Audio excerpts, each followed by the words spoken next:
जय हिंद। देखिए जो है हिस्ट्री का ये दूसरा क्लास है।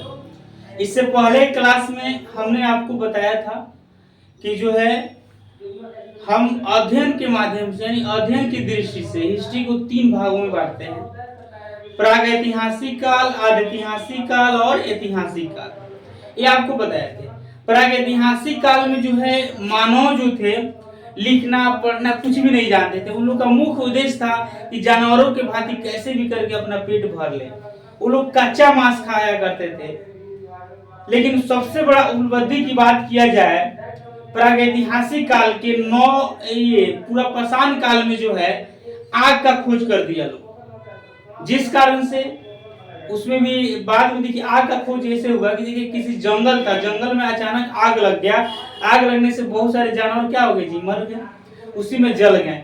तो पहले तो कच्चा मांस खाया करते थे, बाद में जब उसमें जल गए तो थोड़ा सा पका मांस हो गया, जलेगा तो थोड़ा सा टेस्टी हो गया मांस, जिस कारण से लोगों ने सोचा ओ ये तो और टेस्टी लग रहा है, तब से आग का प्रयोग होना लगा। इस जो है ये बताए थे। उसके बाद ये बताए थे आपको आज ऐतिहासिक काल की जहां तक बात किया जाए, आज ऐतिहासिक काल में मानव ने तो लिख दिया सब चुट्टा, लेकिन ऐसा लिखा कि उसे पढ़ा ही नहीं जा सका। लेकिन लिख के चला गया लेकिन उसको पढ़ा ही नहीं जा सका अभी तक। तो वो लिखना ही क्या फायदा जो उससे पढ़ा ही नहीं जा सका अभी तक। और जहां तक हम ऐतिहासिक काल की बात करेंगे तो ऐतिहासिक काल में मानव ने लिखा भी, उसे पढ़ा भी जा सका और वो अभी तक का समय आता है। ठीक है, ऐतिहासिक काल को भी हम लोग 3 भाग में बांटते हैं, लेकिन जब ऐतिहासिक काल पढ़ेंगे तब उस समय हम लोग ये जान लेंगे। अभी तो फिलहाल आप इंटर में पढ़ते हैं तो इंटर में 12th क्लास का हम पढ़ा रहे हैं। तो 12th क्लास में आपको प्रागैतिहासिक काल बस थोड़ा मोड़ा जानकारी रखनी है। अभी नहीं कि प्रागैतिहासिक काल को पूरा तोड़ मचोड़ के पढ़िएगा तो आपका हो गया, तब आप इंटर निकल गए। वही पढ़ाएंगे जो आपके एग्जाम में आता है। ठीक है, यहाँ पे आपको रिजल्ट दिया जाता है, न कि आपको ऐसे। तो आप देखिए, आपको अगर पढ़ाई अच्छा लग रहा है तो सही है। तो इससे पहले की क्लास में हमने आपको बता दिया है, आप जाकर के वीडियो देख सकते हैं, ग्लोबल कोचिंग सेंटर पे देख सकते हैं। तो देखिए इस क्लास में हम लोग आदि ऐतिहासिक पढ़ेंगे। आदि ऐतिहासिक काल में किसको रखते हैं जी, सिंधु सभ्यता को रखते हैं। ठीक है, देखिए प्रागैतिहासिक काल की बात हो या आदि ऐतिहासिक काल की बात हो, इसकी जो जानकारी मिली है पुरातात्विक साक्ष्य से मिली है।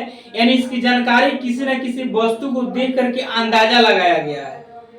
ये नहीं कि हाँ उस टाइम हम लोग जीवित तो थे लोग नहीं, तो कोई भी वस्तु को देख करके अंदाजा लगाएंगे कि हो सकता है कि यहाँ पे ये चीज होता होगा।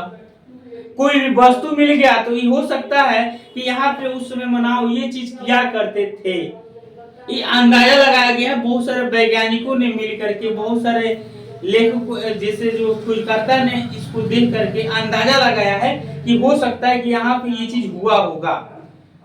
कल्पना किया होगा, लोग कल्पना करके बताया गया है। हड़प्पा सभ्यता हो या प्रागैतिहासिक काल में पूरा पाषाण काल, मध्य पाषाण काल, नव पाषाण काल, ताम्र पाषाण काल, इस सब में ये सब हुआ है। तो हम लोग पढ़ेंगे अभी हड़प्पा सभ्यता। ठीक है, यानी सिंधु सभ्यता। सिंधु सभ्यता को सिंधु सभ्यता इसलिए कहा जाता है कि सिंधु सभ्यता के जितने भी स्थल मिले हैं वो सिंधु नदी के आसपास मिले हैं, इसलिए उसे क्या कहते हैं जी, सिंधु सभ्यता कहते हैं। अब आपसे एक क्वेश्चन हो सकता है कि सिंधु सभ्यता को हड़प्पा सभ्यता क्यों कहा जाता है। तो देखिए सिंधु सभ्यता की खुदाई, सिंधु सभ्यता की सबसे पहले अगर खुदाई कहीं से हुई है तो हड़प्पा से हुई है, इसलिए उसे हम क्या कहते हैं जी, उसे हड़प्पा सभ्यता भी कहते हैं। अगर आपसे कोई बोल दे कि चलो सिंधु सभ्यता को हड़प्पा सभ्यता क्यों कहा जाता है, तो आप आसानी से कह सकते हैं कि सिंधु सभ्यता की खुदाई सबसे पहले हड़प्पा से हुई थी, इसलिए उसे हम हड़प्पा सभ्यता भी कहते हैं। ठीक है, इसमें आपको कोई दिक्कत नहीं है। इससे पहले की क्लास में भी हम ये चीज बता चुके हैं, लेकिन रिवीजन आपका हो जाए इसलिए इस क्लास में भी हम आपको बता रहे हैं। अब एक बात बताइए, अगर आपसे हम पूछ दें कि सिंधु सभ्यता की जानकारी किसने दिया था, इससे पहले क्लास में हमने बताया था सिंधु सभ्यता की जानकारी किसने दिया था। अब मान लीजिए कि सिंधु सभ्यता होगा, किसने किसी तो जानकारी दिया होगा। कोई भी बात होता है, कहीं पे घटना घट गया, तो उस वहां पे घटना घटा वो जानकारी आपके दोस्त या आपको कोई भी ना कोई देता है। तो वैसे ही सिंधु सभ्यता की जानकारी दिया तो था, किसने दिया था भाई, ये तो होगा ना।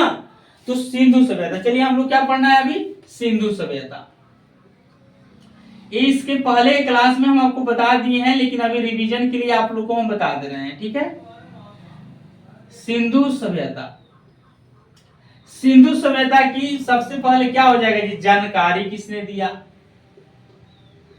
तो देखिए सिंधु सभ्यता की जानकारी किसी ने तो दिया होगा ना जी। सिंधु सभ्यता की जानकारी जो दिया चार्ल्स मैसन ने दिया। किसने दिया जी, चार्ल्स।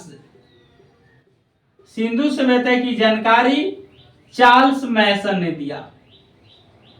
देखिए सिंधु सभ्यता की जानकारी किसने दिया, अगर आपसे कोई पूछ दे तो सीधा बोलिएगा चार्ल्स मैसन ने सिंधु सभ्यता की जानकारी दिया, ठीक है। अब बताइए कोई अगर आपको जानकारी दे देगा, कोई बात की जानकारी दे देगा, तो वहां पे देखने जाइए कि नहीं जाइएगा जी।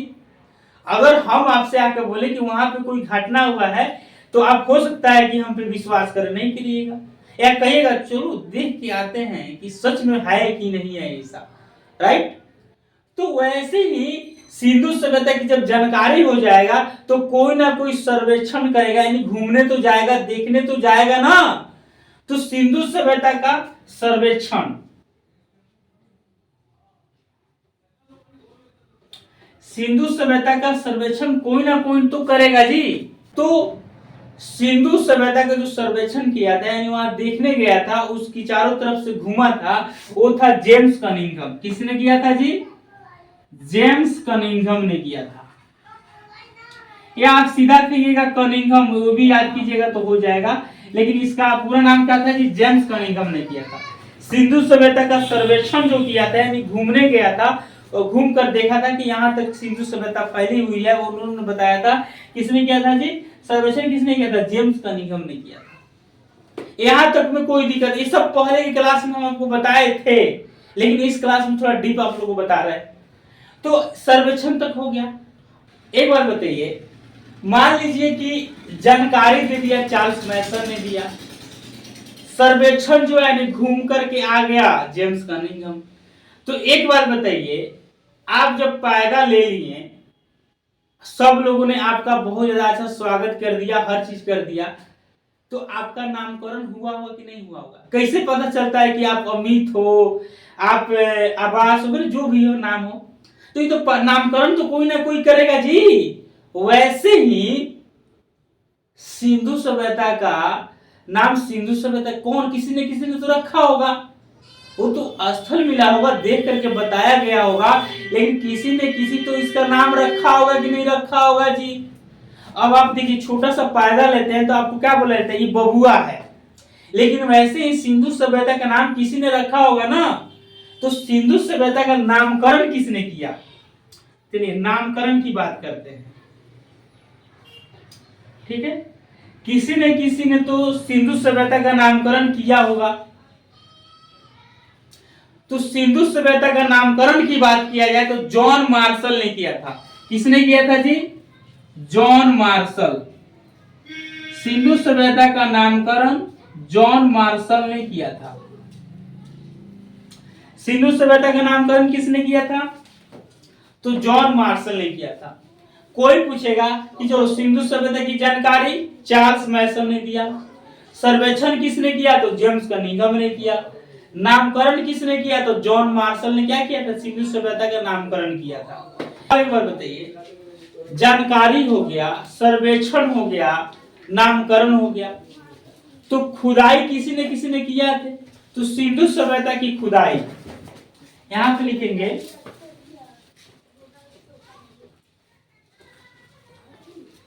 सिंधु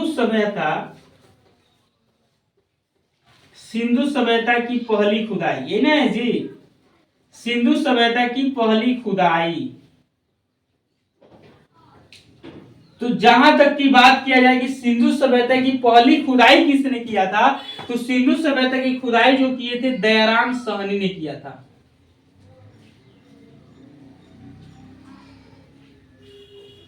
सिंधु सभ्यता की पहली खुदाई तो दयाराम साहनी ने किया था। सिंधु सभ्यता की खुदाई की बात किया जाए, पहली बार खुदाई किसने किया था? तो दयाराम साहनी ने किया था। अब एक क्वेश्चन आपके दिमाग में आएगा कि भाई ठीक है, सिंधु सभ्यता की खुदाई तो हुआ था, लेकिन बताइए सर सिंधु सभ्यता की खुदाई हुआ कब था? ये क्वेश्चन हर किसी के दिमाग में होगा। सर ठीक है, खुदाई तो दयाराम साहनी ने किए थे, तो ये बताइए सर कि दयाराम साहनी ने खुदाई तो कर दी है, लेकिन ये कब हुआ था? कोई ना कोई तो टाइम होगा, कोई ना कभी तो टाइम होगा। तो सिंधु सभ्यता की पहली खुदाई दयाराम साहनी ने किया था, और ये जो किए थे 1921 ईस्वी में दयाराम साहनी ने सिंधु सभ्यता की खुदाई किया था। कब किया था जी? 1921 ईस्वी में किया था। 1921 ईस्वी में जो है सिंधु सभ्यता की खुदाई हुआ था। ठीक है, यहां तक में कोई दिक्कत हो तो आप लोग बोलिए, नहीं है इसको मिटा देते हैं। ठीक है, आगे चलते हैं हम लोग। अगर आपसे कोई जानकारी पूछ दे तो जानकारी चार्ल्स मैसन ने दिया था। सर्वेक्षण की बात किया जाए तो जेम्स कनिंघम ने, और नामकरण यानी कोई ना कोई नाम तो रखेगा ना जी। नामकरण की बात किया जाए तो जॉन मार्शल ने। उसके बाद सिंधु सभ्यता की पहली खुदाई की बात किया जाए तो दयाराम साहनी ने किया था। अब जो है मान लीजिए कि देखिए नामकरण की बात हो गया, सर्वेक्षण की बात हो गया, उसके बाद जानकारी किसने दे दिया, खुदाई की बात हो गया। तो जिसने सर्वेक्षण घूमा होगा उसने तो बताया होगा। तो सिंधु सभ्यता जो है 13 लाख वर्ग किलोमीटर में फैली हुई है। सिंधु सभ्यता देखो यहां पे सिंधु सभ्यता 13 लाख वर्ग किलोमीटर में फैली हुई है। 13 लाख वर्ग किलोमीटर, यहाँ किलोमीटर ही लिख देते। किलोमीटर में क्या होगा जी? किलोमीटर में अगर बात कर दी जाए सिंधु सभ्यता, तो सिंधु सभ्यता जो है 13 लाख वर्ग किलोमीटर में फैली हुई है। अब बताइए सिंधु सभ्यता कितना दूर में फैला हुआ है, ये तो पता चल गया आपको। लेकिन आपसे ये क्वेश्चन ये हो सकता है कि सर ये बताइए कि सिंधु सभ्यता का आकार कैसा होगा। मान लीजिए कि कोई ना कोई चीज का तो आकार होता है। मान लीजिए 13 लाख वर्ग किलोमीटर फैला हुआ है, तो आकार गोलकार है या त्रिभुजकार है या आयतकार है, कुछ ना कुछ तो होगा। तो सिंधु सभ्यता की जहां तक आकार की बात किया जाए, किसका जी? सिंधु सभ्यता की आकार, तो आकार जो है सिंधु आकार है, त्रिभुज आकार है, त्रिभुज आकार है ना जी। यानी सिंधु सभ्यता का आकार जो है त्रिभुज आकार है। यानी सिंधु सभ्यता का आकार कैसा है? तो त्रिभुजाकार है, यानी त्रिभुज जैसा है। देखिए त्रिभुज ऐसा ही ना होता है जी। सिंधु सभ्यता का आकार जो है ऐसे है। सिंधु सभ्यता का आकार कैसा है जी? त्रिभुज आकार है। तो सिंधु सभ्यता कितने लाख वर्ग किलोमीटर फैली हुई है? तो सिंधु सभ्यता जो है 13 लाख वर्ग किलोमीटर में फैली हुई है। सिंधु सभ्यता का आकार की जहां तक बात की जाए तो सिंधु सभ्यता का आकार जो है त्रिभुज आकार है। ठीक, सिंधु सभ्यता विश्व की पहली शहरी सभ्यता है। सिंधु सभ्यता जो है विश्व की पहली शहरी सभ्यता है। सिंधु सभ्यता शहरी सभ्यता थी, लेकिन यही बात किया जाए कि मेसोपोटामिया की सभ्यता ग्रामीण सभ्यता थी, लेकिन सिंधु सभ्यता जो है शहरी सभ्यता थी। कोई भी चीज देखिएगा सबसे पहले ग्रामीण सभ्यता होता है। कोई भी रहता है देखिए गांव रहता है, वही गांव जो है आगे डेवलपमेंट करके आगे उसमें विकास होती है, जिस कारण वो कौन सी सभ्यता में बदल जाती है? शहरी सभ्यता में बदल जाती है। देखिएगा पूरे इतिहास पढ़ने में पता है क्या पता चलता है, पहले तो ग्रामीण सभ्यता रहती है, बाद में वही चीज जो है शहरी सभ्यता बन जाती है। जब शहरी सभ्यता बन जाती है तो फिर उसका क्या होता है जी? विनाश होता है, और फिर विनाश होने के बाद फिर से वो कहाँ आ जाती है? ग्रामीण सभ्यता में आ जाती है। ठीक है, तो इन दोनों में कोई दिक्कत हो तो आप बोलिए। सिंधु सभ्यता का जो विकास जो है, विकास की बात किया जाए, सिंधु सभ्यता का विकास जो हुआ था, यहां पे लिखते हैं सिंधु, देखिए सिंधु सभ्यता का विकास, सिंधु सभ्यता का विकास की जहां तक बात किया जाए, सिंधु सभ्यता का विकास जो है 2600 ईसा पूर्व, 2600 ईसा पूर्व से 1900 ईसा पूर्व, 1900 ईसा पूर्व तक था।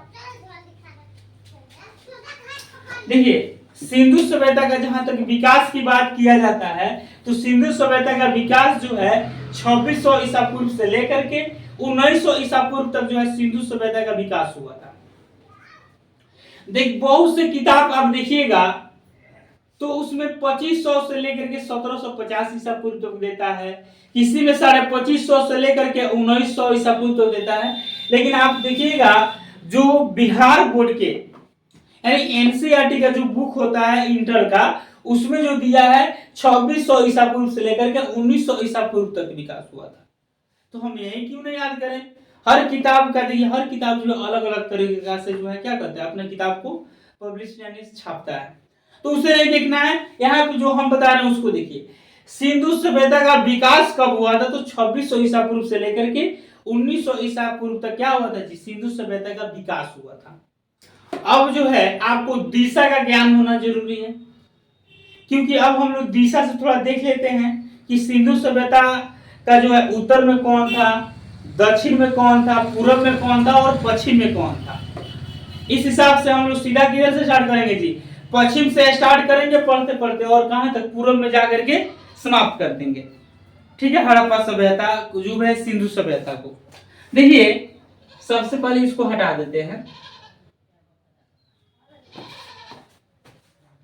यहाँ देखिए क्या हो गया, ऊपर हम इसको बोलते हैं उत्तर, नीचे क्या बोलते हैं जी? नीचे को दक्षिण बोलते हैं, इसे जो बोलते हैं पश्चिम बोलते हैं और इसे हम पूर्व बोलते हैं। इसमें कोई दिक्कत हो तो बोलिए। इसे जो है हम पूर्व बोलते हैं। देखिए पूर्व यानी कहने का मतलब ये हुआ ऊपर उत्तर हो जाएगा, नीचे दक्षिण, पूर्व पश्चिम। देखिए यहाँ पे हम खड़ा हैं, इधर क्या बोलेंगे? पूर्व, पश्चिम, उत्तर, दक्षिण। यानी नीचे दक्षिण होता है, ऊपर क्या होता है? उत्तर। उत्तर उत्तर दक्षिण, पूर्व पश्चिम। या ऐसे देखिए उत्तर दक्षिण हो जाएगा और इधर क्या हो जाएगा जी? पश्चिम पूर्व। ये क्या हो जाएगा? ये हो जाएगा जो आपको पूरब हो जाएगा, ये उत्तर, ये दक्षिण, ये दक्षिण होगा जी, पश्चिम हो जाएगा और ये क्या हो जाएगा जी? नीचे दक्षिण हो जाएगा। कोई दिक्कत? ये उत्तर ऊपर होता है, दक्षिण नीचे होता है, पूरब इधर हो गया और पश्चिम किधर हो जाएगा? इधर हो जाएगा। ठीक है। उत्तर में जो होता है, उत्तर में मांडा, उत्तर में क्या पड़ता है जी? मांडा। जगह का नाम क्या है? उत्तर में मांडा है, उत्तर में मांडा। उत्तर में क्या पड़ेगा जी? उत्तर में जो पड़ेगा मांडा पड़ेगा। ठीक है। दक्षिण में कौन सा जगह पड़ेगा जी? दक्षिण में जो है दैमाबाद, दक्षिण में दैमाबाद। चलिए उत्तर में कौन? उत्तर में मांडा, दक्षिण में दैमाबाद। उत्तर में मांडा, दक्षिण में दैमाबाद। उत्तर में क्या पड़ेगा जी? मांडा, दक्षिण में दैमाबाद। उत्तर में मांडा, दक्षिण में दैमाबाद। पूर्व में जगह का नाम जो पड़ेगा आलमगीरपुर। क्या पड़ेगा जी? आलमगीरपुर। देखिए पूर्व में आलमगीरपुर, पूर्व में कौन सा जगह पड़ेगा जी? पूर्व में आलमगीरपुर, उत्तर में मांडा, दक्षिण में दैमाबाद। ठीक है। पश्चिम में जो पड़ेगा सूतका गेंडोर, सूतका गेंडोर। क्या पड़ेगा जी? सूतका गेंडोर। चलिए अब एक बात बताइए, उत्तर में कौन? उत्तर में मांडा, दक्षिण में दैमाबाद, पश्चिम में सूतका गेंडोर और पूर्व में आलमगीरपुर। उत्तर में मांडा, दक्षिण में दैमाबाद, पूर्व में आलमगीरपुर और दक्षिण पश्चिम में क्या पड़ जाएगा जी? सूतका गेंडोर। ये याद करना बहुत जरूरी है, क्योंकि हम लोग स्टार्ट जो करेंगे पश्चिम से स्टार्ट करेंगे और पूर्व जाते जाते क्या कर देंगे जी? समाप्त कर देंगे जो पढ़ाई करेंगे। यानी ये इसलिए बता रहे हैं कि हम लोग पढ़ना कहाँ से ये पता। देखिए सबसे स्टार्ट करेंगे पश्चिम से और समाप्त कहाँ कर देंगे जी? आलमगीरपुर। यानी पूर्व जाते जाते हम लोग क्या कर देंगे जी? हड़प्पा सभ्यता यानी सिंधु सभ्यता को कंप्लीट कर देंगे। तो इसमें कोई दिक्कत हो तो आप लोग बोलिए। चलिए उत्तर में मांडा, दक्षिण में दैमाबाद, पूर्व में आलमगीरपुर और पश्चिम में सूतका गेंडोर। अब यहाँ इसके आसपास में नदी कौन सा है ये देख लेते हैं, ठीक है। मांडा पड़ेगा, जो नदी का नाम क्या है जी, चिनाव नदी। उत्तर में जो मांडा पड़ेगा नदी का नाम क्या हो जाएगा जी, चिनाव नदी हो जाएगा। दक्षिण में दैमाबाद, परवरा नदी, यहाँ पे देखिए परवरा नदी, ठीक है। देखिए उत्तर में मांडा चिनाव नदी, उत्तर में मांडा चिनाव नदी, दक्षिण में दैमाबाद परवरा नदी, उत्तर में मांडा चिनाव नदी और दक्षिण में दैमाबाद परवरा नदी। उत्तर में मांडा हो जाएगा चिनाव नदी और दक्षिण में क्या हो जाएगा जी, दैमाबाद परवरा नदी। इसमें कोई दिक्कत नहीं। पूरब में आलमगीरपुर हिंडन नदी, आलमगीरपुर हिंडन नदी, यहां पे लिखते हैं हिंडन, ठीक है। पूरब में कौन सी नदी पड़ेगा जी, आलमगीरपुर जगह का नाम है और हिंडन नदी के पास में, ठीक है। सुतका गेंडोर दासक नदी, पश्चिम में क्या हो जाएगा, सुतका गेंडोर दासक नदी। चलिए, उत्तर में मांडा चिनाव नदी, दक्षिण में दैमाबाद परवरा नदी, पश्चिम में सुतका गेंडोर दासक नदी, पूरब में आलमगीरपुर हिंडन नदी। बताइए इस दिशा में कोई दिक्कत हो तो आपको बोलिए। उत्तर सबसे ऊपर उत्तर मांडा नदी, उत्तर में क्या हो जाएगा, मांडा चिनाव नदी, दक्षिण में दैमाबाद परवरा नदी।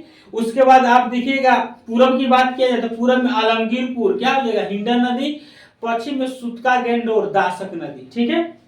ये आप लोग को याद करना है, ठीक है।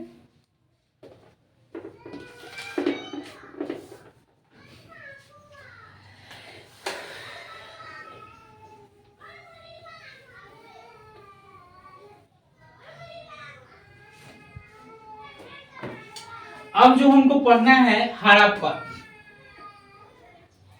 अब स्थल का नाम पढ़ लेते हैं। अब यहाँ से जो है स्थल पढ़ लेते हैं, देखते हैं कि हड़प्पा में कब कब कौन सी जगह का खुदाई हुआ।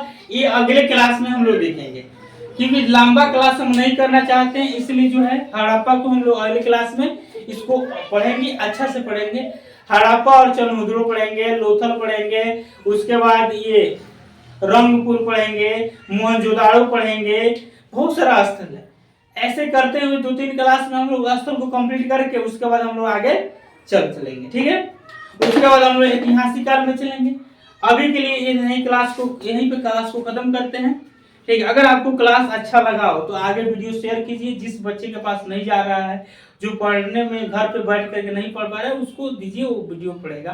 क्योंकि देखिएगा अगर आपको इंटर में चाहते हैं कि आपका अच्छा रिजल्ट हो, देखिए अभी आप लोग का इंटर को जो है हिस्ट्री हम पढ़ा रहे हैं, बस 2-3 दिन के बाद जो है पॉलिटी का बैच भी, पॉलिटिकल साइंस का, अगर आप लोगों को किसी का भी इंटर में पॉलिटिकल साइंस है तो पॉलिटिकल साइंस का बैच हम लोग बहुत जल्द ही ला रहे हैं, ठीक है।